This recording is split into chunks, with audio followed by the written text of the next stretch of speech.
Good morning, all. Tom Moran here from Tom's Big Spiders with a snoring dog in the background that I'm hoping nobody's going to be able to hear. If so, I apologize in advance. I have not been able to replace my microphone yet, so if the sound's a little wonky on this one, I apologize. I will be picking one up at payday next week. But in the meantime, I want to keep going with the podcast. I don't want to miss one. I've got a pretty good streak going, so here we go. Now, one of the things I'm going to start doing moving ahead, and I've had a lot of people now that I realize listen to the podcast and don't necessarily watch the videos or go to the website, which is great. It means it's found its own audience, which is exactly what I was hoping for. I was trying to catch, a different group of people. However, I've been very reluctant to do just straight care sheets or care guides because I just figure for somebody that's listening to the podcast, if I go on for a half hour about one species that they have no interest in, it's kind of a wasted podcast. They're like, oh, yeah, great. And I may be wrong there, but I want to bring more to the table when I do the podcast. I want to make sure that even if somebody doesn't have the species, maybe there's another species they might like to hear about. So I've been reluctant to do the care guides. However, I think what I'm going to start doing moving ahead for some of these is we're going to start going alphabetically through the species that I have kept in my collection and start doing care guides for them and kind of grouping some of them together. So instead of just doing one species of Aphonopelma today, I will be doing all the species of Aphonopelma that I've kept with some of the differences in care that I've noticed. And then moving ahead, we'll just go alphabetically covering several species. So, for example, if I do Chelobrachys species, I can probably do a bunch at the same time. So it's just kind of a genus review. But if I were to do, say, Aphonopelma, I might want to stick another couple C species in there. So people will eventually be able to go through my back catalog of podcasts, look for the letter of the species they're looking for, and see if I have any care information on it. Hopefully that'll be a good way to kind of do some of these care guides, but make them a little more comprehensive, add a little more material in there for people that just don't want to hear me talk about one species for the entire time. So I'm kind of excited about this because it'll be a lot easier. I've long been trying to do write-ups of every species I've kept and had success with from my website, and I've got a bunch of them done, but it's just taking so much time. This might be a cooler way to get a lot of these done and give people that resource that want to know some of my tips and tricks for keeping these guys. And again, I want to make this very clear because somebody came at me with one of my YouTube videos, and again, not a big deal. It didn't hurt my feelings or anything, but it was just, I found it funny that they're like, you're trying to overcomplicate the whole hobby. And honestly, all I ever try to do with the Tom's Big Spider stuff is make the hobby less complicated for people, to explain that I know there's a lot of people out there that try to make it like you need some type of doctorate degree to successfully keep spiders. You need 25 years experience to be able to keep certain species, and that's great for some people, but I don't think that's really true. I think a lot of people pick up a lot of the fundamentals very quickly, and then it's just a matter of building, your experience level. At 25 years, obviously, I'm not going to mess. There are people out there that have a heck of a lot more experience than I do, and I give these people all the credit in the world. I look up to them. However, I think sometimes we just come up with arbitrary years that people, like amounts of time people have to be in the hobby before they should touch something, and that's ridiculous. I've talked to several keepers that jumped right in with some old worlds. They were ready for them. They did well. I've talked to other keepers that have been in the hobby for 10 years and say, I'm still not ready for old worlds. It depends on the individual. So my goal with the Tom's Big Spider stuff is to try to give people good, solid information that's out there and try to demystify and make this hobby less complicated than people try to make it. So a lot of my care stuff, it was funny because I was doing care guides a while back, and I realized the majority of the care for slings is exactly the same. We try to overcomplicate it. People want to hear specifically about the species they get. So if I get a Brachypelma albopilosum, I want to know the precise husbandry for that. And unfortunately, what it ends up being is it's pretty much the husbandry for a sling for a B. albopilosum is going to be very similar to a B. smithii. It's a lot less complicated than we make it. So that's one of the things I'm going to try to do with these. So unfortunately, what's going to become very clear is much of the care for some of these species is very similar. What I will talk about, some of the differences, is in temperament and when it counts in like the hairs, the potency of hairs. Some of the little things I've noticed, some of these species start off, you keep them the same, but as they mature, they have different likes and different requirements, slightly different likes and requirements. So we will try to break that down.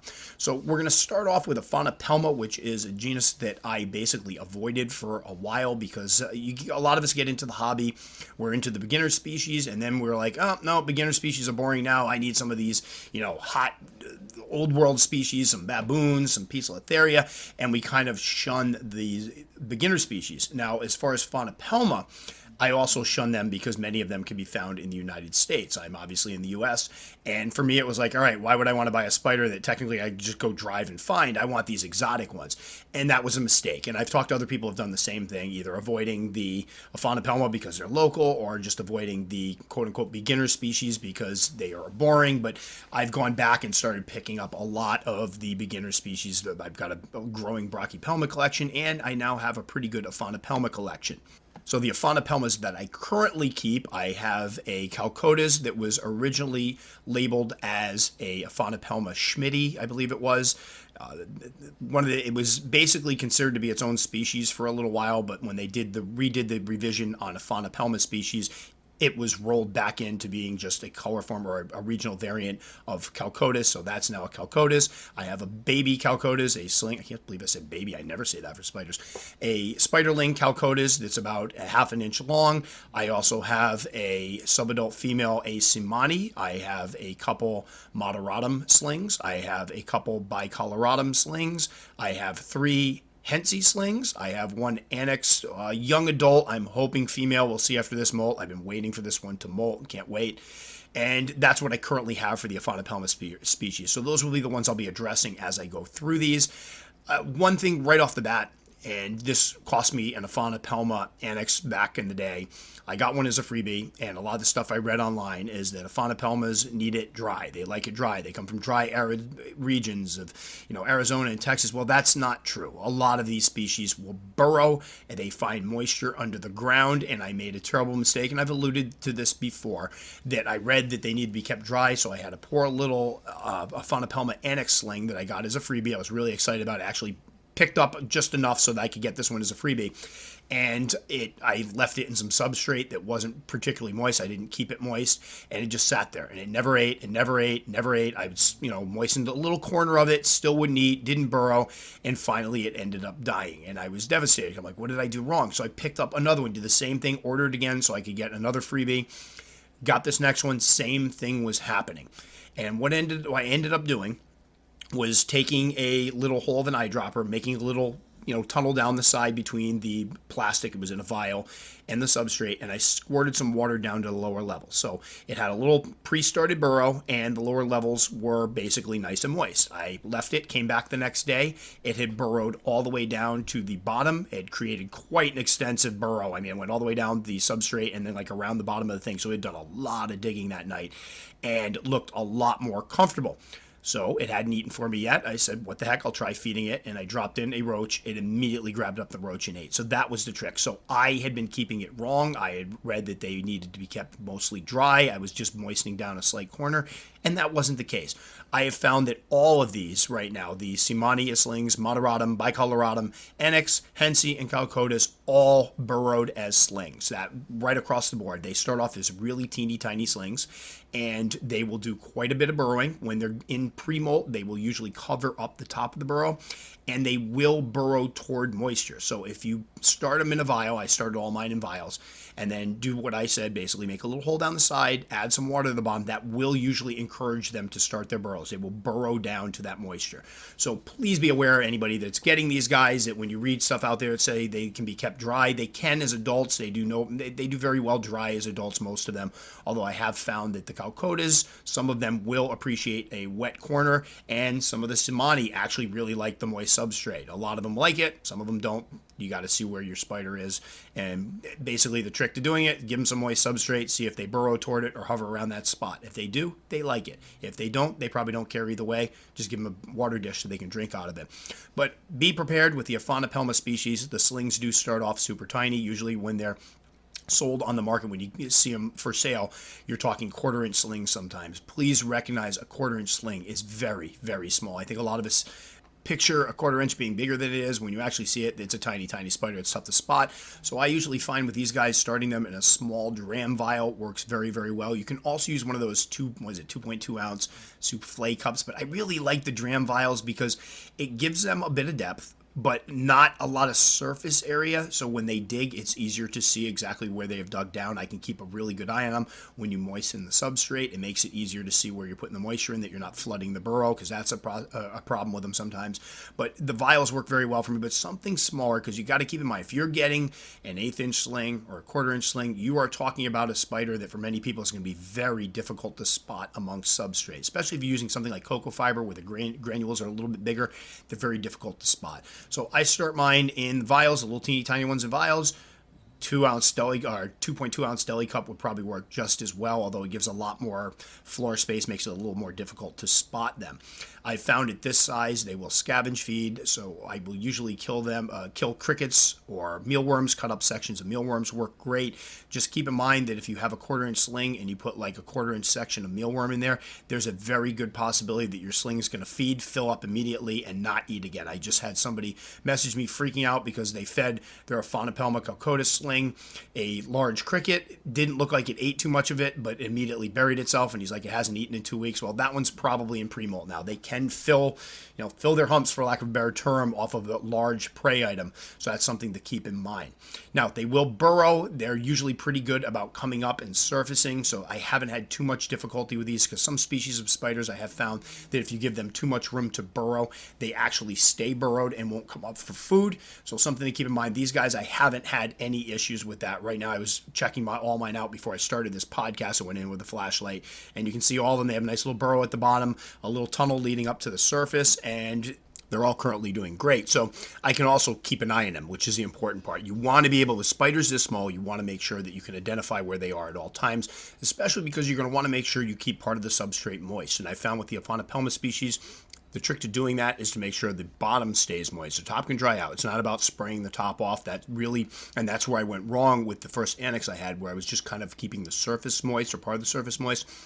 That's not what you want to do. You want to make sure that that water trickles down through the bottom, moistens up those bottom layers, and keeps that moist. That will keep them basically at the moisture level that they need. It'll keep them from drying out, because I have a funny feeling that might have been what happened to my hen seed, and I'm still kicking myself for it, and keep them healthy. So one thing that needs to be mentioned about the Aphonopelma species, because I've had a couple people message me after getting theirs and like, I just bought a sling for Aphonopelma bicoloratum. How long before I have a beautiful adult? And the answer to that question is you've got some time. These guys are one of the slower growing genera of tarantulas that I keep. And one of the things that needs to be mentioned, I keep my tarantula room. It's usually about mid 70s or so most of the year. It gets to be high 70s, 80 in the summer. So if you keep your temperatures warmer, you will probably get faster growth rate. But even then, these guys tend to be painfully slow growers. And I just want people to know this. This isn't a deterrent as far as I'm concerned, because the good news is you'll have plenty of time to grow with them. Even if you get a male, it's going to take a long time for it to hook out or start showing that it's an adult male.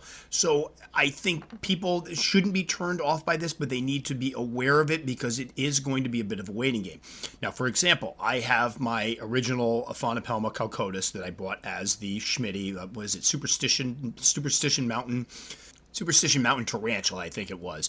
And funny story, Billy and I actually bought a cheesy found footage horror movie that featured the Superstition Mountains, because I wanted to see if there were any of this species in it. It was terrible and not worth the money. But anyway, I picked up my girl about 5.5 years ago as a 2.5-inch sexed juvenile.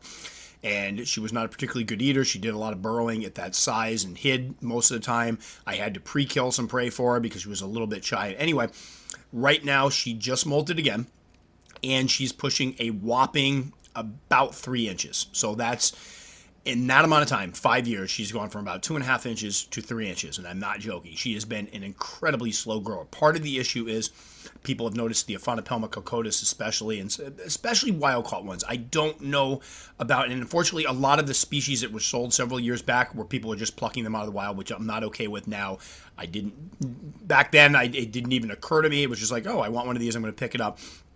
But I do have captive bred sling now. But it seems like the ones that, the older specimens that were sold in pet stores and whatnot, well, a lot of them were wild caught, and they do have a cycle where they will take the winter off. So I talk about my Calcotus. She will essentially stop eating around October every year. It's like clockwork. Late October, early November, she stops eating, she buries herself, and I don't see her again until April. This year, she came out earlier than she ever has. She came out in early March, tossed a molt out. She had apparently molted over the winter, but she had also gone under earlier.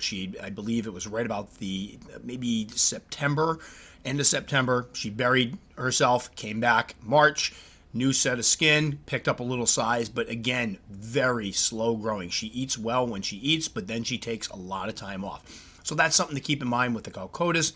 I also have Hensi. I have 3 Hensi slings. I got those about 2 years ago. They've gone from about maybe 1/4 of an inch to about 1/2 an inch now in that amount of time. So again, very slow growing. They've been eating well. Again, they all burrowed right down to the bottom. I basically will pre-kill. Now they're large enough that I can drop in the really small pinhead red runner roaches, and they'll take those down no problem. But again, very slow growing. The other ones that I just picked up about a year ago were the moderatum and the bicoloratum. Those again are growing very, very slowly as well. Picked those up. They were really teeny tiny. They might have been right around 1/4 of an inch or so. And both of them, 3 of them have just molted. One of them hasn't molted yet, and they're pushing maybe 1/2 an inch or so. So again, you need to recognize if you get into Aphonopelma, they are gorgeous when they grow up. They're absolutely gorgeous spiders. Many of them are quite docile, but you need to keep in mind that the growth rate is going to be fairly low for most of us unless you're using, if you've got a transformer where the heat's around 80 or so, I'm sure you'll probably get faster growth rate. But for people that keep them at room temperature or even just slightly heated like I do, then you've got a long ways to wait before they are actually, sporting those adult colors. So keeping that in mind when you buy the slings, it's going to be quite a while before you have to do your first rehousing. So don't panic when you pick up a sling. It's going to be in that container for quite some time. As your collection continues to grow, they will probably remain in those containers for quite some time. But once they hit the juvenile size, you're going to be looking for something that's a couple quarts. I think the medium or small critter keepers work rather well for specimens that are over 2 inches. And I say over 2 inches or so, 1.75 to 2 inches, because those ventilation slats they have in them are big enough to allow escape from a smaller sling. Unfortunately, I just had a guy contact me. He picked up a small M-Balfouri sling, less than an inch, put it in a critter keeper, and it is no longer there because it escaped. And this has happened to a lot of us. I caught one years ago. I had put it in a critter keeper. The sling was about an inch long. I caught it halfway out, and luckily I caught it before she got all the way out and escaped, and I lost her. But it can happen to the best of us. So around the 1.75 2 inch mark, that's when you can look to move them into something else. Again, you're going to want to give them some substrate to dig in. They will, most of them, continue to dig at that size. So a few inches of dirt, at least 2 or 3 inches of dirt is appropriate. Keeping, once again, the bottom layers moist for the time being. This encourages that burrowing behavior and allows them to dig to the moisture level that they need. And giving them the cork bark, I hear a lot of people that they go to house their spider, they hear that they're obligate burrowers, that they'll probably burrow, so they don't bother putting cork bark in. And all that generally leads to is a stressed spider because they have no place to hide. You want to give them that burrow, give them the starter burrow underneath it. I sometimes create the entire burrow right down to the moist layers, and they will usually retreat to that. They will find that moisture down there and start their burrowing. So it's a good way to kind of set them up and encourage that behavior. And then at this age, obviously a water dish. There's been a whole, I covered last time, the whole debate over water dishes. I include water dishes with everything. If you've already got a system, I'm not going to argue the point, but I always encourage putting a water dish in because spiders will drink. And I figure if they will drink, we want to give them that opportunity. I don't care if they come from the most arid place on earth. If I catch that species drinking, obviously it's looking for water. Obviously it was thirsty. I'm going to present that to them. But that's my take on it. Again, see my previous podcast for the whole thing. But water dish, hide, starter burrow, couple inches of substrate, moist on the bottom, you're good to go. These are very, very hardy spiders, and that needs to be mentioned. They come from places, several of the species come from places in the U.S. where they can have extreme temperatures. I know somebody that lives in Arizona by the Superstition Mountains said that it can get easily into freezing range up there. So what they would probably do in the wild is burrow down below the frost line so that they're safe. But keep in mind, they can take a lot. So they do not need extra heat for these guys. Again, we talked about earlier, you may get slightly faster growth, but it's not necessary. They wouldn't necessarily experience extra heat in the wild unless they came out to hunt. Most of them will hide in their burrows. They're going to maintain right around, I think, the 65, 70 degree mark. They're not going to be out in the sunshine getting baked when it's 100 degrees. So that's something to keep in mind. So your room temperature is in the 60s. That's perfectly fine. They're to continue to eat. They're going to continue to grow. They're not going to be in any danger. You don't need a heat mat. Definitely don't need a heat mat with these guys. And they're going to do just fine. So that's why I think one of the things that also makes them a good beginner spider is the fact that they are so hardy and can tolerate a lot of different conditions. So now that we've had our juveniles, they're in these containers. Again, it's going to be quite a while before you need to rehouse them. Once some of these spiders hit around the 3.5 inch mark around there, you might see them out more. They start to abandon their burrows. I know my Aphonopelma annex, once it hit about 3 inches or so, just completely abandoned its burrow. It's now out in the open all the time. I talk to many folks that have calcotas that are out in the open. My girl, now that she's come out of her burrow for the winter and has molted, she's visible much more. She will retreat to her burrow, but it's not the same as before where she would basically hide in the burrow the whole time. She's usually out and about. So these are guys that you will catch out in the open more. I know a lot of folks keep them as terrestrials, don't give them burrowing room once they hit a certain size. I guess it's up to the keeper. Personally, if I have a spider that's going to burrow or wants to burrow, I'm going to allow it to burrow. That works for me. So I give mine quite a bit of substrate. So I would give an adult, I'm thinking for my Aphonopelma calcotus, once she hits adulthood, she'll have something around an extra large critter keeper would probably work very well. A 5-gallon acrylic would probably work well as long as it allowed for a few inches of substrate. And then again, the cork bark hide or whatever you want to use for a hide, the water dish, and just let her go. At that point, I don't find it necessary to keep them moist, although I have found that mine will gravitate toward moist areas.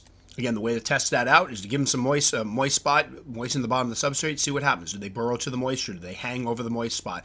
That's something you can always check out and decide what your spider needs. Does it need it moist? Does it not? I find sometimes it's just easier and gives me a peace of mind to give them the choice. However, I've talked to many people that keep their calcotas completely dry. I've talked to many people that keep their Simani dry. Talked to many people that keep their annex dry, and they're having no problems with it. I just think the trick is to see what your spider needs or prefers. Obviously, one of the things that doesn't get said enough about tarantulas is many species are quite adaptable. So although they may experience moist periods in the wild, if well fed and supplied with a water dish, they may do completely fine on dry substrate. So that's something you just kind of figure out what works for you. Now, one species I have noticed seems to have more of a propensity to appreciate some moisture is the Aphonopelma simani. I've kept 2 over the years. Both of them were also burrowers, and that's another thing that comes out is a lot of the species we're talking about will keep burrows or hides or will scuttle under a hide once they hit adulthood when they are disturbed, but don't usually do as much burrowing. The Aphonopelma simani, on the other hand, many people will report that theirs will burrow right on through adulthood. Originally, when I picked up mine, first one back in the 90s, they were considered obligate burrowers. All the care sheets and guides for them said you have to give them quite a few inches of substrate. You had to keep them moist, and I've continued to do that with mine, and she seems to appreciate it. I have spoken to other keepers that keep theirs terrestrially. They don't give them enough room to burrow. They're just fine. I had somebody email me last month saying that they got an A. simani female adult, put it in an enclosure with about 7 inches of substrate and a starter burrow, and she has done 0 burrowing. So again, let's remember that spiders can be individuals too. It sounds silly, but sometimes you'll get ones that burrow, sometimes you get ones that don't. I personally don't find it to be a waste if I supply a spider with enough room to burrow and enough substrate to burrow and it doesn't use it. I don't get hurt feelings over that. I'm not like, man, I wasted all this dirt. It doesn't bother me either way. I may eventually, if they don't show any propensity for burrowing, change up how I keep them for the next rehousing. So for example, if I give something 7 inches of substrate, it doesn't use it, the next time it comes time to rehouse, I might put them on 3 inches of substrate because at that point, I know it's not going to burrow. I can make an adjustment. But I always find that it's best to err on the side of caution. Give them some room, give them some moisture, see what they do. You can always make adjustments afterwards. So for adults of these species, 5 gallons would work just fine. This could be a extra large Exoterra. It could be an acrylic cage. It could be a 5-gallon aquarium.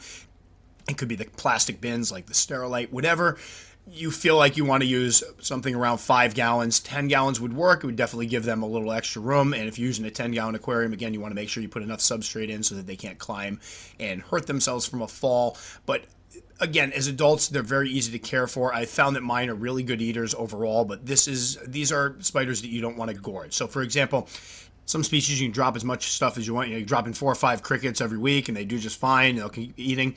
These guys, it can cause them to go into pre-molt more quickly, and then you're going to have a longer fasting period, which will drive people nuts. So just something to be aware of. Generally speaking, for an adult, a couple crickets once a week, even every 2 weeks is perfectly fine. It's a good diet for it. They're not fast growers, so they don't need to be overfed. Now, a word about temperament. When I did my list of top beginner species, I did not include A. seemanni on it. It might be on the update. I'll have to double check. The reason why is A. seemannis in particular tend to be a lot more skittish, quick moving, and if they burrow, that's something that'll turn off some of the beginners to it. So that's something that you need to be aware of, that these guys tend to be a little bit quicker, much more skittish than some of the other Aphonopelma species. So can they make a good beginner? Absolutely. Obviously, my second spider ever was one, did perfectly fine with it. But people need to be aware that they may want to burrow, which can be kind of a pain for somebody just getting into the hobby, and means you have a spider that you don't see very often. And if you keep them in something that they aren't allowed to burrow in, you're going to have potentially a more skittish spider. And then there's the fact that some of them do seem to appreciate some moisture. So for the three of those together, it's just something that somebody just getting into the hobby needs to be aware of, that you might not have the cuddly, fluffy spider that you're hoping to get. The other species that I did not have on my beginner list for quite some time, but eventually relinquished and added it after talking to many people, having another one of my own, was the Aphonopelma calcotus. Now, my reasoning behind it is because it seems like for every one person that reports that theirs is the most cuddly, loving, easy to handle spider they've ever had, there's somebody that talks about one that throws up threat postures, kicks a lot of hair, and is very skittish. My first Aphonopelma calcotus, which unfortunately passed a few years back, it was an older male. It was a full-grown female that didn't seem particularly healthy from day one, barely ate. But she was particularly skittish. If I tried to put my hand anywhere near her, I was getting hairs kicked at me. She would constantly kick. She would run around. I've gotten threat poses from her. That is not a spider I would try to handle. My Aphonopelma calcotus, the newer one that I originally bought as the Schmitty, she's a little more laid back now that she's put on some size, but once upon a time, she too was quite a little monster, would run around, bolt, didn't want anything to do with me. So that's something to keep in mind. Again, they can obviously make wonderful beginner species.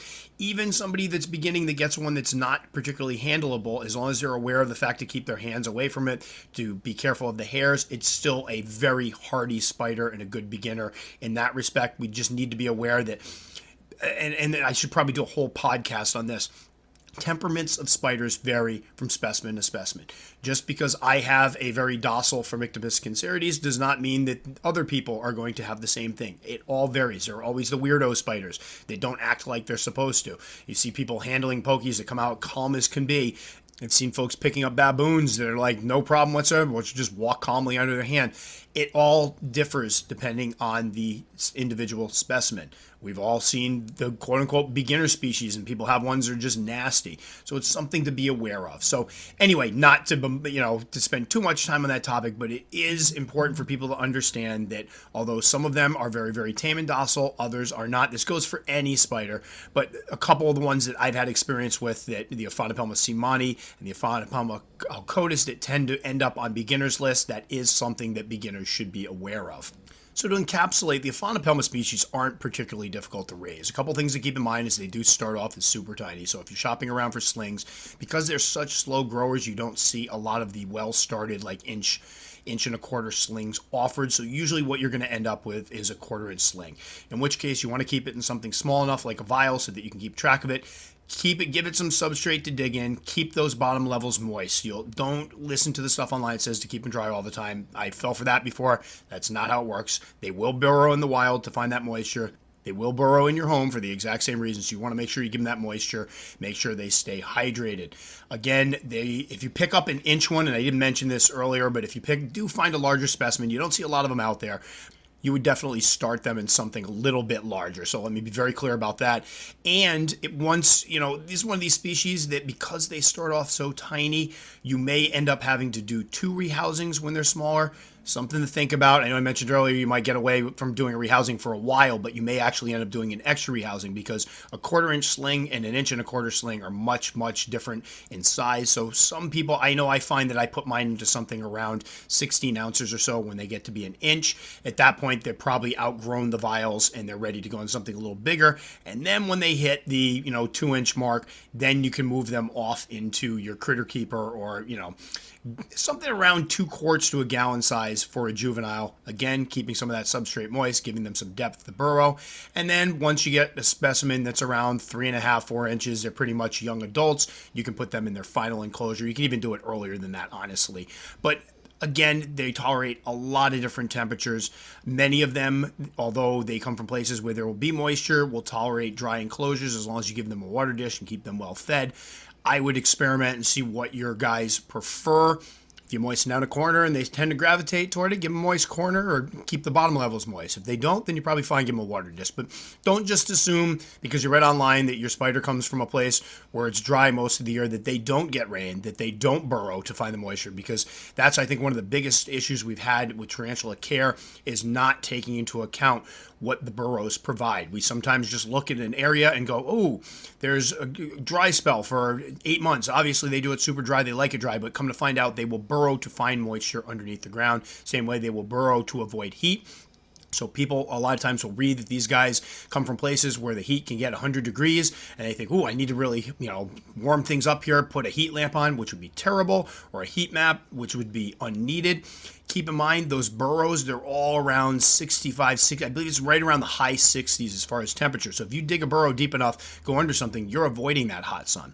So just things to keep in mind to give people kind of a peace of mind about keeping them at room temperature. But again, Aphonopelma are absolutely stunning spiders. There's so many gorgeous ones out there. There's a couple ones that are fairly new to the market that are just literally little jewels as far as tarantulas are concerned. So I do hope people try some of these out. For those of you that have them, feel free to chime in because I'm honestly looking to grow my Aphonopelma collection. And a lot of times the way I find new spiders is people tell me about ones that they have or I see pictures of them.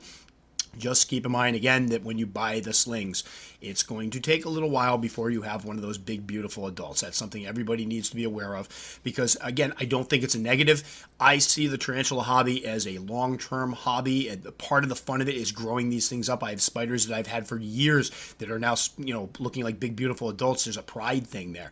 And I think the longer it takes a spider to grow, sometimes the more attached you become to it and the more proud you are when it starts sporting its adult colors and when you see it bloom into hopefully a mature female, but sometimes a mature male. There's still some pride there.